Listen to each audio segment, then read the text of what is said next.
We've had that happen where somebody who committed a crime and the parent was driving the getaway car with the children strapped to the back seat. The people he was with committed the crime and the police were closing in on the getaway vehicle. He drove off. When he saw his friend being arrested, he just casually drove off, but the police put on their blue lights and the sirens to pull him over, and he didn't, and he ran. And he told me later, look, I had nothing to do with what my friend did, but, and I left the scene, and I was just minding my own business. That would have been fine had he pulled over safely and explained that, but he didn't.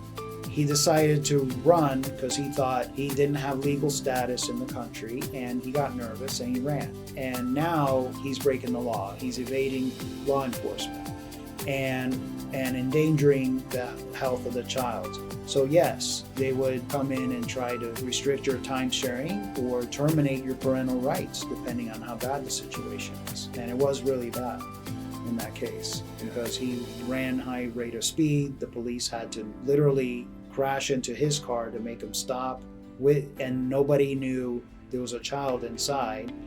They surrounded the vehicle once it stopped with guns drawn, and that's when he revealed he had the child. That was not a good situation. Of course, that led or could lead to a termination of parental rights, in addition to a restriction of his time sharing. Usually, the courts will look at the circumstances and judge on a case-by-case basis. Something as bad as that could be, indefinite. But usually the courts will say, look, we're going to suspend it right away.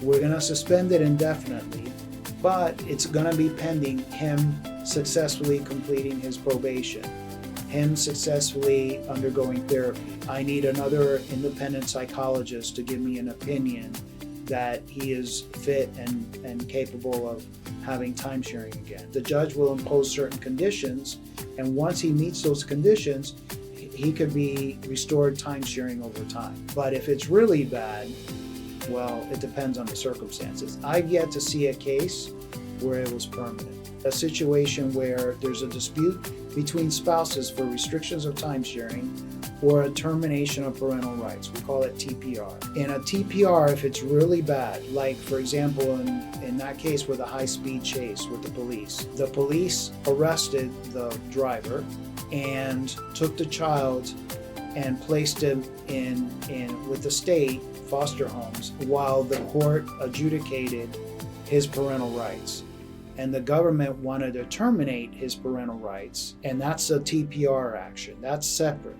Then we're talking about a private divorce or paternity case where the parents are restricting each other's time sharing. Sometimes you could have either or you can have both cases going at the same time, or just the civil action with the parents in the divorce or paternity case.